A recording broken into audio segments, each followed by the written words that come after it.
할렐루야. 우리 좌우에 계시는 성도님들과 인사하겠습니다. 잘 오셨습니다. 네. 여러분 좋은 소식을 먼저 하나 전해드리고 말씀을 좀 전할까 합니다. 내일 저희 귀한 임직식이 있습니다. 그래서 오늘 예배는 조금 짧게 드리고 임직식을 준비하도록 하겠습니다. 네, 별로 안 좋아하시는 거. 한 2시간 설교하겠습니다. 농담입니다.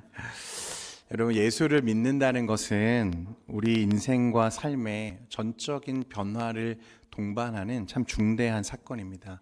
잠깐 그리고 조금 바뀌는 것이 아니라 완전히 또 모든 것이 바뀌는 순간을 말하죠. 그래서 믿음의 변화는 단순히 주일에 한두 시간 예배를 드리는 종교적 행위로는 규정되지 않습니다.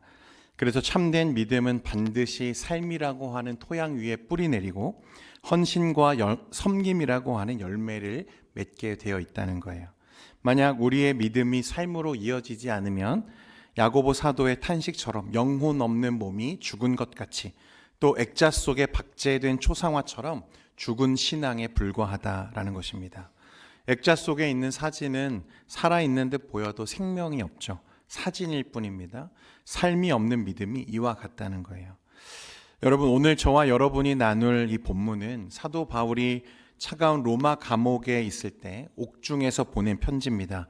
비록 육신은 쇠사슬에 매여 있었지만 그의 시선은 영광스러운 그리스도의 몸된 교회를 향해 있었고, 그는 분열된 세상 속에서 우리가 어떻게 믿음과 삶을 일치시켜서 거룩한 공동체를 세워야 하는지 간절한 심정으로 지금 증거하고 있다는 거예요.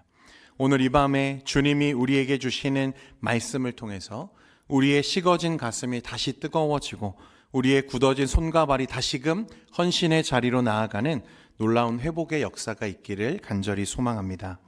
오늘 본문 11절과 12절 말씀에 보면 하나님께서 왜 교회에 직분과 은사를 주셨는지, 또 우리가 왜 봉사와 헌신의 삶을 살아야 하는지 그 근본적인 목적을 말씀합니다. 11절과 12절 말씀 같이 한번 읽겠습니다. 시작. 그가 어떤 사람은 사도로, 어떤 사람은 선지자로, 어떤 사람은 복음 전하는 자로, 어떤 사람은 목사와 교사로 삼으셨으니 이는 성도를 온전하게 하여 봉사의 일을 하게 하며. 아멘. 말씀해 보니까 이는 성도를 어떻게 한다고 되어 있습니까? 온전하게 하여 라는 말에 먼저 좀 주목할 필요가 있습니다. 이 말은 원어로 보면 카타르티스모스라는 단어입니다. 이 단어는 원래 어긋난 뼈를 맞추고 찢어진 그물을 기울 때 쓰는 단어가 이 단어입니다. 그런데 이 단어에 또 하나의 의미가 좀 숨어 있는데, 바로 군인들이 전쟁터에 내보내기 전에 완벽하게 무장시키고 훈련시키다라는 뜻을 가진 단어가 이 온전하게 하다라는 단어입니다. 뼈를 맞추고 그물을 기우는 행동은요, 여러분 생각해 보면 그 행동 자체가 목적은 아닙니다. 뭐죠? 이런 목적을 위한 선행적인 행동을 의미하는 거예요. 여러분, 어부의 그물을 깁는 수선의 장면을 좀 떠올려 보십시오. 찢어진 그물로는 아무리 밤이 새도록 수고해도 고기를 잡을 수 있습니까? 없습니까? 잡을 수 없습니다. 어부가 피곤한 몸을 이끌고 찢어진 그물을 한 땀 한 땀 정성스럽게 깁는 이유는 무엇이냐면 그 그물을 가지고 다시 나아가서 무엇하기 위함입니까? 물고기를 잡기 위해서 그물을 깁는 거예요. 그물을 장식장 안에 모셔두기 위함이 아니라는 것입니다. 내일 다시 깊은 바다로 나아가서 생명을 낚아 올리기 위해서 그런 수고를 하는 거죠. 여러분, 저와 여러분이 교회를 향해 흘려야 하는 섬김과 헌신의 자리도 마찬가지라는 거예요. 상처받은 지체를 싸매어 주는 것은 단지 그를 위로하는 데서 끝나는 것이 아니라 다시 그가 영적으로 회복되어서 세상 속에서 생명을 살리는 업으로 하나님의 거룩한 일꾼으로 다시 설 수 있도록 그를 준비시키는 데에 있다는 것을 말하는 것입니다.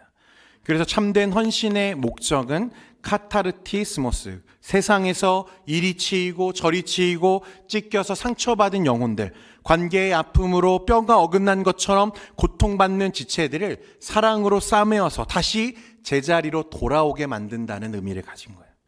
즉 성도를 온전하게 한다는 것은 상처받은 영혼들을 위로하고 싸매어주는 치유의 단계를 거쳐서 그가 다시 영적인 군사로 일어나서 또 하나님의 일들을 감당하는 자로, 이전에는 내가 섬김을 받는 자였다면 더 나아가서는 어떤 자로? 섬기는 자가 되도록 그를 세워주는 것이 우리의 섬김의 목적이고 방향이라는 거예요.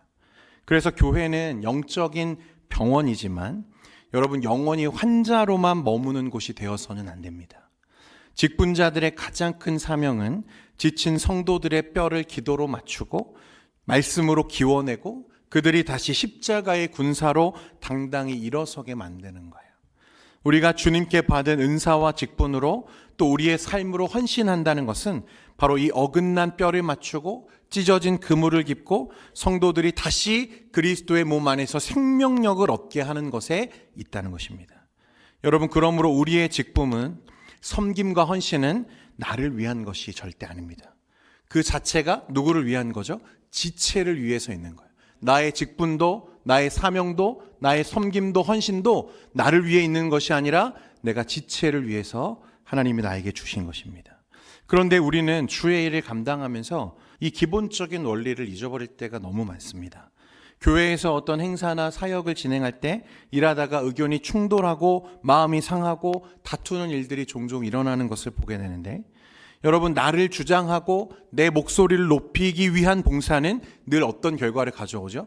지체들에게 상처를 내는 결과를 가져온다는 거예요. 그러나 카타르티스모스, 마음으로 수건을 두르고 무릎을 꿇는 헌신은 찢어진 그물을 깁고 죽어가는 영혼을 살려낸다는 것입니다. 그래서 우리에게 중요한 것은 행사를 성공적으로 성대하게 치러내는 데 있는 것이 아니라 사람을 세우고 고치고 그로 봉사하는 자리로 갈 수 있도록 도와주는 것. 그런데 여러분, 행사는 잘 치렀는데, 성대하게 치렀는데 사람이 상처받아서 실족한다면 그건 교회다움이 아니라는 것입니다. 그렇게 온전하게 회복되고 훈련받은 성도들은 그러면 이제 무엇을 해야 하는가? 바울은 봉사의 일을 하게 하라고 오늘 우리에게 말씀합니다. 여기서 봉사로 번역된 헬라어는 디아코니아라는 단어예요. 이 단어의 본래 뜻은요, 식탁 옆에서 주인의 시중을 드는 하인의 모습을 묘사할 때 쓰는 단어입니다. 식탁에서 수종 드는 일이에요. 사람들의 눈길을 끄는 화려한 무대의 주인공이 아니라 앞치마를 두르고 식탁의 먼지를 닦아내고 밥을 뜨는 가장 낮은 자리에서의 섬김을 의미하는 게 디아코니아예요. 여러분, 저와 여러분은 섬김을 받는 자가 아니라 섬기는 자가 되어야 하고, 그렇기 때문에 우리 주님도 뭐라고 말씀하시죠? 나도 섬김을 받으려 온 것이 아니라 도리어 너희를 섬기기 위해 왔다고 말씀하시는 거죠. 우리 주님도 우리를 섬기신다는 거예요. 그런데 우리는 늘 섬김을 받으려고 하는 자리에만 있지 섬기려고 하는 자리에 잘 가지 않습니다. 사랑하는 성도 여러분, 섬기는 자들이 되시기를 주님의 이름으로 축복합니다. 그리고 섬기는 자들이 많이 세워지는 우리 교회가 되기를 소망합니다. 상처가 회복되고 앞에서 얘기한 대로 카타르티스모스, 또 앞치마를 두르고 낮아져서 섬길 때 디아코니아, 비로소 이 모든 헌신의 최종적인 목적지가 나타나는데 말씀해 보니까 그리스도의 몸을 세우는 것이다, 이렇게 말씀하고 있어요. 우리가 교회에서 눈물 흘리고 봉사하고 나의 시간과 물질을 깨트려 헌신하는 최종적인 목적은 내 이름의 기념비를 세우기 위함이 아니라 나의 직분과 명예라는 모래성을 쌓는 것이 아니라 오직 영광스러운 예수 그리스도의 몸, 우리 교회를 아름다운 성전으로 함께 지어가는 데 있다는 것을 깨달을 수 있기를 원합니다. 그래서 이제 16절에 보면요, 바울은 이런 교회의 특징을 묘사하고 있는데 우리 16절 말씀도 같이 한번 읽겠습니다. 16절입니다. 시작. 그에게서 온 몸이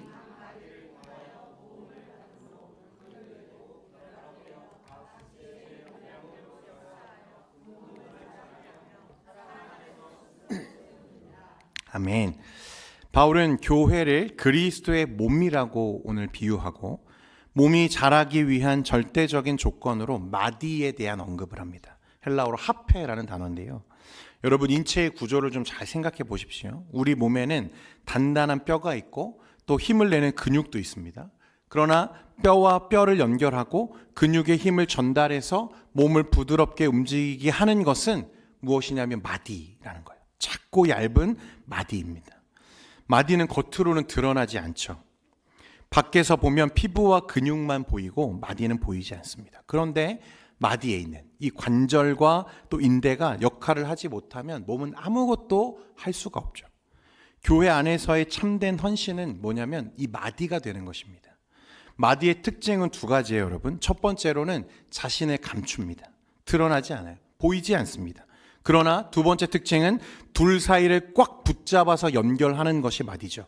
그래서 내가 영광을 받기보다 나와 너를, 나와 지체를 그리스도께로 단단히 연결하기 위해서 기꺼이 으스러지는 희생, 그것이 마디의 역할이고 영광이라는 거예요. 혹시 사진 준비됐으면 하나 좀 보여주시겠어요? 네, 여러분 이 사진에 있는 그림이 뭔지 다들 한 번쯤은 보신 적 있으시죠? 이게 제목이 뭡니까, 여러분? 기도하는 손. 네, 알브레히트 뒤러의 기도하는 손이라는 작품인데요.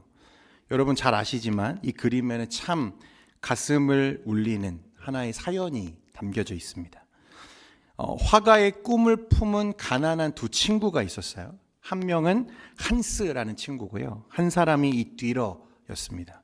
두 사람 다 화가로서 자질이 뛰어났고 열정도 있었는데 너무 가난해서 두 사람 다 꿈을 펼치기에는 상황이 너무 어려웠어요. 그래서 한스라는 친구가 제안하기를 내가 먼저 광산에 가서 돈을 벌어 너를 뒷바라지 할 테니 네가 공부를 마치면 내가 그림 공부를 할 수 있도록 나를 도와달라고 제안을 한 거예요. 그래서 그렇게 하기로 하고 뒤로는 가서 그림 공부를 시작하고 한스는 광부가 되어서 일을 하기 시작합니다. 세월이 흘러서 마침내 화가로 크게 성공한 뒤러가 고마운 친구를 이제 돕기 위해 찾아갔을 때 그는 문틈으로 충격적인 장면을 보게 되는 거죠. 친구 한스의 손은 이미 수년간의 거친 바위와 흙더미를 파내는 노동으로 인해서 손가락 마디마디가 다 꺾이고 굳어져서 다시는 섬세한 화가의 붓을 잡을 수 없는 상태, 참혹한 상태가 이미 되어 있었던 거예요. 그런데 친구는 그 흉하게 뒤틀린 손을 모으고 하나님, 내 손은 비록 이렇게 망가졌지만 내 친구 뒤로의 손이 나의 목까지 위대한 그림을 그리게 해주십시오라고 친구를 위해 여전히 기도하고 있더라는 거예요. 뒤로는 그 장면을 보고 왈칵 쏟아지는 눈물을 주체하지 못하고 거칠고 투박해져 버린 그 손을 스케치북에 담기 시작했습니다. 그게 오늘날 저와 여러분에게 보여지고 있는 기도하는 손이라는 작품이에요. 여러분, 이 그림이 우리에게 주는 영적인 진리가 있습니다. 친구 한스의 뒤틀린 관절과 일그러진 손은 천재화가 뒤로를 세상에 드러내 보여준 마디, 이 화폐였다는 거예요. 여러분, 마디는 스스로 빛나는 법이 없습니다. 오히려 자신을 깎아내고 으스러지는 고통을 감내하면서 다른 지체가 온전히 움직일 수 있도록 생명력을 공급하죠. 한스의 손가락 마디가 부서졌기 때문에 뒤로라고 하는 작가가 나올 수 있었다는 거예요. 주님의 몸된 교회 역시 이처럼 누군가의 꺾이고 으스러진 희생의 마디를 통해서 세워집니다. 남들이 꺼리는 굳은 일을 묵묵히 도맡아 하느라 굳어진 손들, 상처받은 영혼을 끌어안고 눈물 흘리나 닳아진 기도의 무릎들, 세상의 눈에는 화려한 스포트라이트를 받지 못하는 투박한 모습일 뿐이지만 하나님이 보시기에는 그 부서진 마디야말로 그리스도의 몸을 가장 찬란하게 빚어내는 위대한 작품이라는 사실입니다. 여러분, 그래서 이 마디를 통해서 교회는 서로 연결되어져 가는 거예요. 그 마디가 없으면 교회는 아무 일도 할 수 없습니다. 전혀 다른 사람들이 한 공동체로 어우러지는 데에는 이 마디의 희생이 반드시 필요하다는 거예요. 사랑하는 성도 여러분, 그리스도를 닮은 자로서, 지체를 섬기는 자로서 마디와 같이 세워지기를 주님의 이름으로 축원드립니다. 그래서 바울 사도도 뭐라고 말씀하냐면 그에게서 온 몸이 각 마디를 통하여 도움을 받음으로 연결되고 결합돼요. 무엇되고 무엇된다고요? 연결되고 결합된다고 했습니다. 여러분, 이게 굉장히 중요한데 교회가 세워지는 원리가 이 연결과 결합에 있어요. 다음 사진 하나 보여주시겠어요? 여러분, 이 사진에 보면 저 큰 나무 아래에 있는 사람 보이십니까? 되게 작죠. 이게 어디냐면 미국 캘리포니아에 가면 그 세계에서 가장 거대한 나무, 이 레드우드가 펼쳐진 이 국립공원이 하나 있습니다. 여러분, 이 나무들 높이가요 100m가 넘는데요. 높이가 100m. 그리고 수명이 거의 2000년에 달하는 나무들이 있답니다. 이 나무들은 거대한 태풍이 와도 지진이 와도요 결코 쓰러지는 일이 없대요. 식물학자들이 이 나무가 폭풍을 견디는 비결을 연구했습니다. 보통 높은 나무들은 쉽게 넘어지거든요. 그런데 이 나무들은 2000년이 지나도 꿋꿋하게 서 있는 거예요. 그래서 사람들이 연구해 보니까 생각하기로는 이 100m가 넘는 높은 나무라면 뿌리가 적어도 수십 미터 이상 깊이 뿌리 내리고 있겠지라고 생각을 했는데, 놀랍게도 레드우드의 뿌리는 땅속으로 고작 3, 4m밖에 뻗치지 않는다는 거예요. 그러니까 비결은 깊이가 아니라 무엇에 있냐면 연결에 있는 거죠. 레드우드는 뿌리를 얇게 내리는 대신 사방으로 수십 미터를 뻗어나가서 다른 나무들과 함께 연결되어지는 특징이 있다는 거예요. 서로 단단하게 얽히고 설켜서 거대한 그물망을 형성하고 세워지는 거죠. 그래서 태풍이 불어서 한 나무를 쓰러뜨리려고 하면 사실은 한 나무가 아니라 숲 전체가 뜯기지 않고서는 쓰러지는 일이 없다는 거예요. 그리고 한 나무가 영양분이 부족하면 다른 나무가 뿌리를 통해 영양분을 보내주며 함께 공존하고 생존한다는 것입니다. 사랑하는 성도 여러분, 이것이 하나님이 기뻐하시는, 또 하나님이 원하시는 교회의 모습 아니겠습니까? 오직 교회의 머리 되시는 우리 예수님께서 십자가에 달리실 때 온몸에 뼈가 어긋나고 양손과 양발의 관절이 찢어지는 고통을 당하신 이유가 무엇입니까? 하늘의 보좌 영광을 버리시고 창조주께서 피조물의 조롱을 받으며 스스로 낮아지셨습니다. 그렇게 하신 이유가 무엇입니까? 거룩하신 하나님과 원수되어 영원히 죽을 수밖에 없는 우리를 다시 하나로 연결하시기 위해서 예수님 자신이 친히 찢어지고 으스러지는 영원한 십자가의 마디가 되어주셔서 저와 여러분을 다시 연결하고 세우는 하나님의 은혜를 주셨다는 것을 깨달을 수 있기를 바랍니다.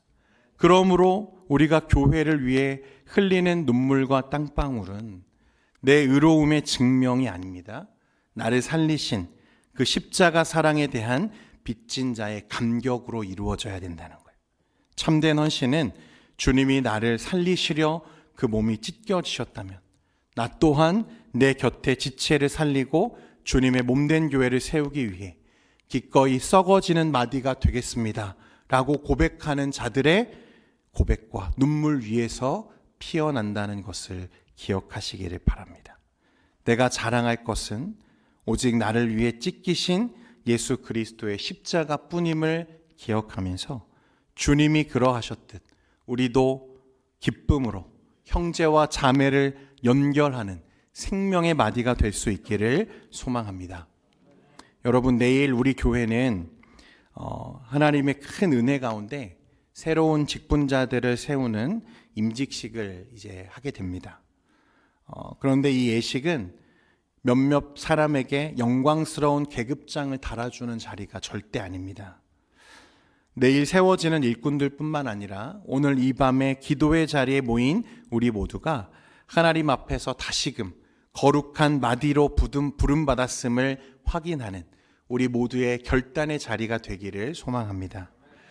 우리 각자가 자리에서 나를 비우고 이 아름다운 헌신을 삶 속에서 온전히 살아낼 때 우리 교회 안에는 놀라운 회복이 일어날 줄 믿습니다. 서로의 어긋난 뼈를 부드럽게 맞추어주고 찢어진 그물을 정성껏 기워내는 치유의 역사가 시작될 줄 믿습니다. 진리의 칼날로 서로를 찌르는 것이 아니라 뜨거운 십자가 사랑으로 서로 품어 안고 함께 자라는 생명의 공동체가 될 줄 믿습니다. 바로 그때 우리 교회는 이기심과 상처로 얼룩진 이 세상을 넉넉히 치유하고 죽어가는 영혼들을 거뜬히 살려내고 참으로 세상이 감당하지 못할 영광스럽고 위대한 그리스도의 몸으로 우뚝 서게 될 줄 믿습니다. 여러분, 오늘 이 시간 그 말씀을 좀 붙들고 기도의 자리로 함께 나아가기를 원합니다. 하나님, 오늘 이 밤에 하나님과 원수되었던 우리를 하나로 연결하시기 위해서 골고다 언덕에서 친히 몸을 찢으시고 생명을 내어주신, 생명의 마디가 되어주신 그 주님의 십자가 은혜를 우리가 묵상합니다. 주님, 나를 위해 찢기시고 부서지신 그 사랑의 빚진 자로서 이제는 내가 주님이 맡겨주신 교회를 세우는, 보이지 않는 마디가 되겠습니다.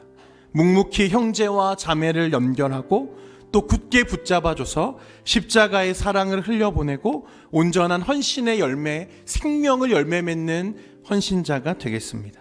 이 간절한 고백과 눈물의 기도가 내일 세워질 새로운 일꾼들과 우리 교회의 모든 성도들 위해 폭포수 같은 성령의 기름과 은혜로 부어주시기를 주님의 이름으로 간절히 축원합니다.